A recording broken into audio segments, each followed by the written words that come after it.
Carolyn Dube here. What's the play for today? Well, today I'm playing around with my gel prints and I'm going to harden them up, I'm going to seal them, and I'm going to give them a bit of gloss to it, all using the exact same product so that I can turn them into a durable necklace, paper jewelry that's firm, it's sturdy, it'll hold up to being worn, it's waterproof, and best of all, the stuff that I'm using it with is non-toxic. Now, how do I take a plain old gel print and turn it into a necklace? Well, let me show you how. I start by picking out a couple of gel prints that I want to use. I like ones that have a lot of contrast, so one's light, one's dark, that kind of thing. And then I'm going to cut them into strips. I can get about 4 strips out of a piece of paper and makes it easy to punch to cut into the circles a little bit later. So I'm going to do these about 2 inches wide. But it's not like that's some magical number, and it's not like these are exactly 2 inches wide. It's ballparking. The process that I'm going to share with you is so incredibly forgiving. That is one of the reasons why I love playing with Powertex's Universal Medium, is nothing has to be exact. It's very, very forgiving. And I'm going to share with you the whole process and what to keep an eye out for, what's important, that kind of thing. But please know, precision is not required for this. One of the things that you will notice is that my entire surface is covered in plastic, because that is like the one thing this stuff will not stick to is plastic. And also too, something that I really appreciate about this company is I recently banged up my hand, so I've lost some of my hand strength for opening things right now. And they have this really cool opener that makes it easy peasy to get a lid off of one of these. I've got everything covered in plastic because yes, I am a messy person, but also too because it's going to be where I directly pour that universal medium. And I'm so grateful to have the option of a tool like this to take that lid off, because like I said, my grip strength is really weak. And even if it was stuck on there, it would come right off with that tool. All right, so now I'm going to pour some of this universal medium directly onto the plastic. Notice how thick it is. It's not like it's going to run away. Wherever I spread it and smear it, it's pretty much going to stay there. Then what I want to do is I want to soak the paper in it. I want to make sure that that universal medium absorbs into the paper. Oh, and by the way, universal medium comes in a whole bunch of colors. Here I'm using the transparent because I want the colors on the gel print to show. But again, check out their website. They've got all sorts of colors of this stuff. I mean, so many possibilities. This is just one thing that you can do with this universal medium. So I'm just simply massaging that universal medium into the paper. Don't really have to do this. I'm just kind of impatient and I want it to go. So I feel like if I mess with it, somehow it'll make it happen faster. When I pick it up, if the paper feels a little bit soft or as if it's gotten wet, because, well, it did get wet, this stuff is water-based, then I know it's ready for me to stick the two pieces together. So this stuff is also going to act as the glue that's going to hold them together. I'm going to push it between my fingers to kind of squeegee out the excess, because I only really need a thin coat of this. The more universal medium that's on your paper when it dries, the firmer or harder it will get. So, I mean, it can get rock hard. And I don't want this to be rock hard. I just want it to be firm and sturdy. So that's why I just want a thin layer. Now, in doing this, you can see how as I'm trying to get that thin layer, as much as I'm taking off, I seem to be putting on because it's all over my hands. Just using my hands, that's how I did this for the first couple of necklaces that I did with this technique. And then I found a better way to do it. Instead of using my hands to squeegee everything off, I'm going to use a tool. Now, this one is working great for me. It happens to be a silicone wedge tool by Catalyst, and a hotel key card, a spatula, anything that you've got will work to do this. But what about the back side of it? Well, by simply putting it on the plastic and lifting it up, that will sometimes pull a bunch of the excess off. So you just check both sides, make sure you don't have any big globs on there, and then set it aside somewhere on some plastic out of the way so that it can dry. I'm going to use that spreader here to scoop up, scrape around that universal medium to put it into a usable pile. And when I first did this, I tried to do this with my hand. It wasn't very effective. Using something like a scraper, a spreader, a squeegee, a something is much more effective. Now I'm going to repeat the process. I'm going to make sure that paper is getting just a wonderful soaking in that universal medium. I want it to soak into the fibers because it's the universal medium that is what is going to make it firm. And because it's soaked all the way into the fibers, I've let it kind of get in there.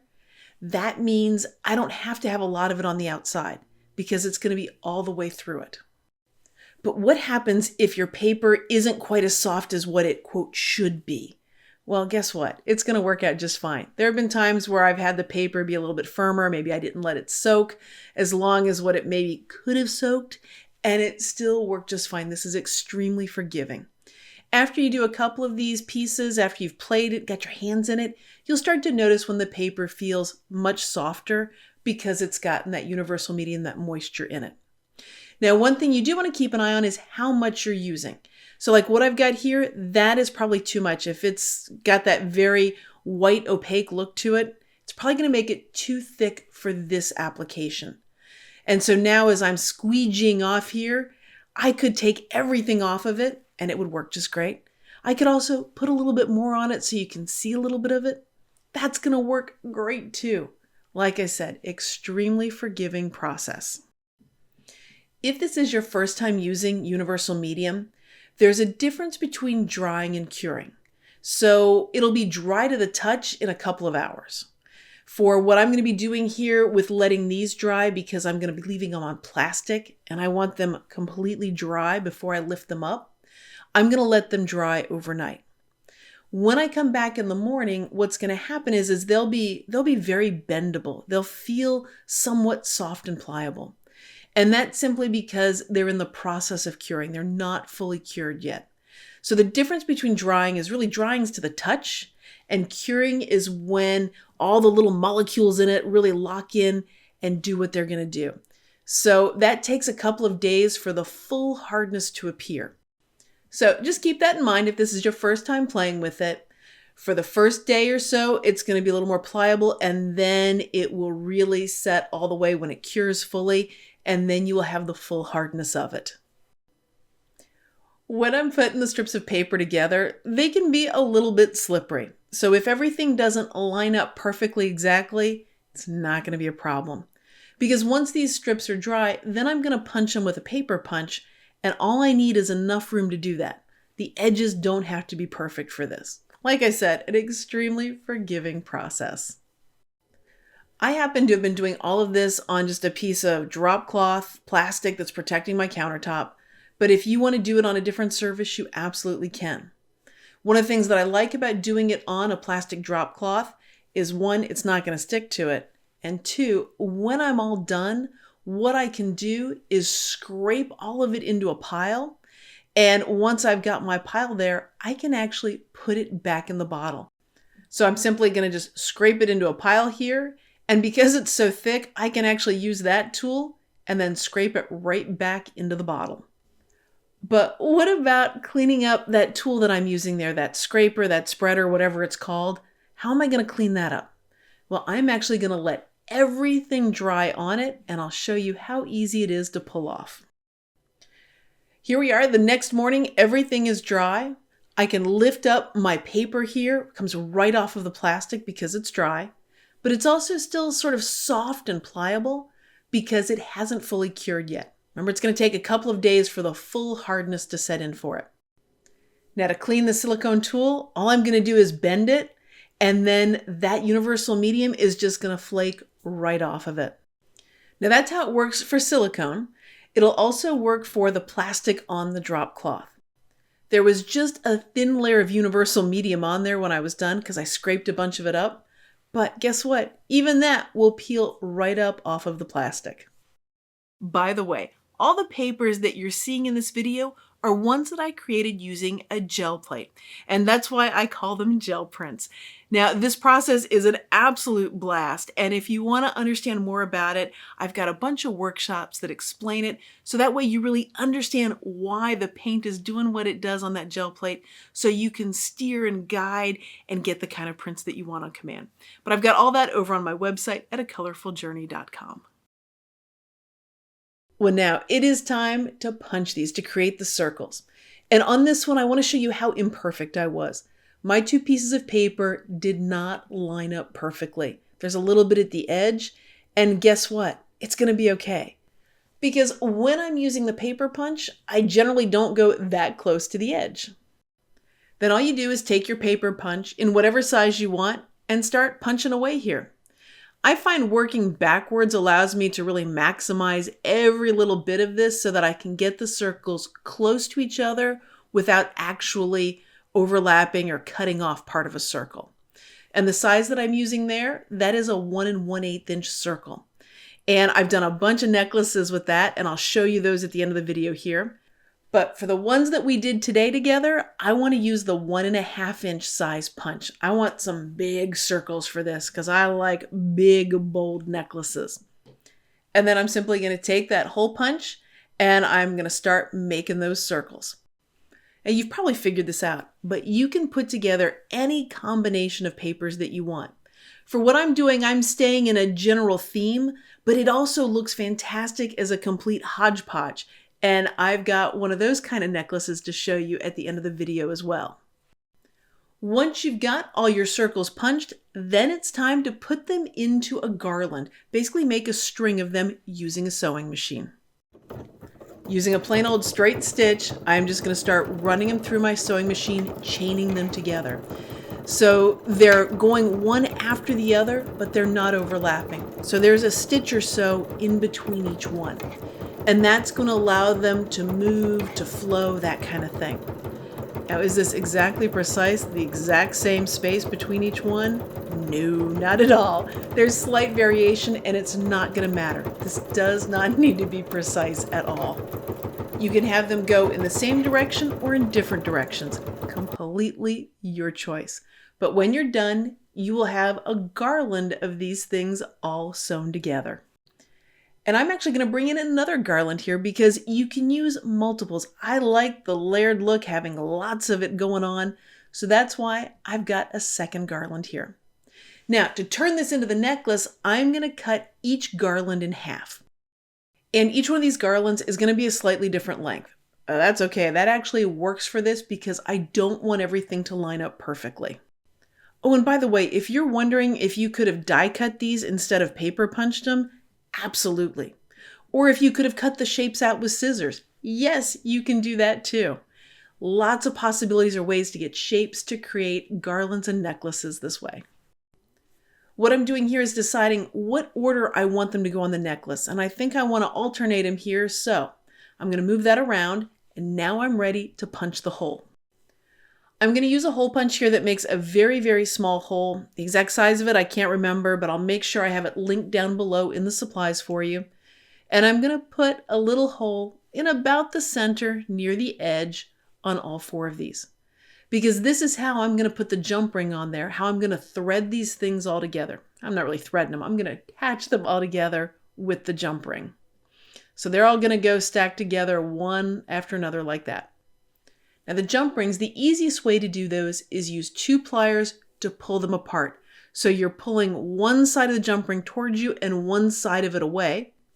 And then you simply put your garlands on there one after another. Now, before you close up the jump ring, what you want to do is put the chain on there because as long as you've got it open, why not get everything done all at once? So now I'm going to take the end of the chain and I'm going to put it onto that jump ring. And then I'm going to close it up by doing the opposite of what I did to open it. So what I'm going to do is take each side and push them towards the center. And then my jump ring should line up just right in the center so that everything is now attached. Now that I've done that to one side, no shocker, I'm going to do that to the other side. Something to keep in mind when you're punching the holes is you want to be near the edge because that'll allow things to move around on your jump ring easily. So that's why you'll see me going very close to the edge there. And because this stuff has the universal medium on it, it's going to have the strength so the paper's not so fragile. This for me is the trickiest part of the entire process. Because the order that I put the strands on the first jump ring, I want to repeat that same thing on the other end. Oh, and by the way, after you've got the jump ring on there, if you find that you don't have them in the order that works, that the necklace isn't laying quite the way you wanted because maybe some things got twisted together, then all you have to do is open that jump ring up again and rearrange it. So it's, again, another one of those forgiving things.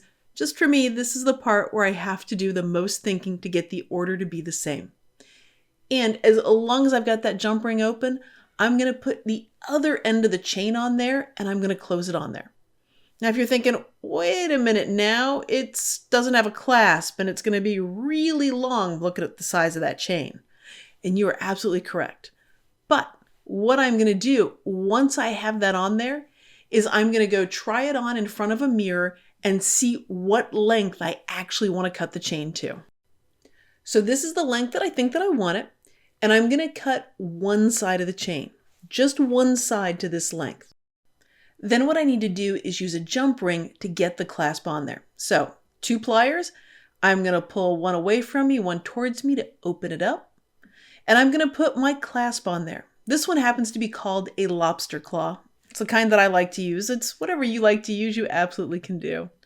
And then I'm going to put that onto the chain. Once that's all on there, then I'm going to take those 2 pliers and take each side toward the center to close up that jump ring. So now I have a clasp on there. And I'm going to take this over to a mirror to check the length again before I cut the chain one last time. Now, none of this was measured carefully or precisely. It's very forgiving because this is an adjustable necklace. So now that extra chain, that'll be saved for another necklace. But now that I've got that lobster claw, I can hook it anywhere along that chain that I want. So I can make it whatever length I need it to be. So if I'm with a bulky sweater, it can be longer. And if I'm wearing something like a t-shirt, it can be shorter. That clasp will fit all the way along that chain. And that's why I choose clasps like this and chains like this, because I like having options. I like the fact that it's adjustable. And here are a few of the other necklaces that I've made using this process. So up at the top is the one we just made together. And this one, this is the exact same process, only I used quite a few more garlands here. I think I've got 7 on there. And I was using the smaller circles to do it. Let me count there. Yep, 7. There's 7 on that one. And that was also a hodgepodge of prints and colors and patterns and everything going on there. So same idea, just different size circles and changing the amount of garlands that are on there. Now for this next one that I'm going to share with you, I have 3 strands. It's only 3 strands. And instead of putting a chain and a clasp and all that stuff on there, it's just ribbon. So you can tie it to whatever length that you want it to be. All 3 of these necklaces are different, yet they were all made with the same technique of garlands of the same length being attached together. What happens when you use garlands of different lengths? Well, you get a look more like this. So many possibilities and ways to play with your gel prints and Universal Medium by Powertex. Well, thanks so much for joining me for today's play. If you've enjoyed this video, if you've had fun, I'd so appreciate it if you gave it a thumbs up. And of course, if you know of somebody that you think would enjoy this, share this video with them. That way they can join in the fun too. Now, if you'd like to know more of what I'm up to, more about what I do, you can find everything about me over on my website at acolorfuljourney.com. Thanks so much for letting me be a part of your colorful journey.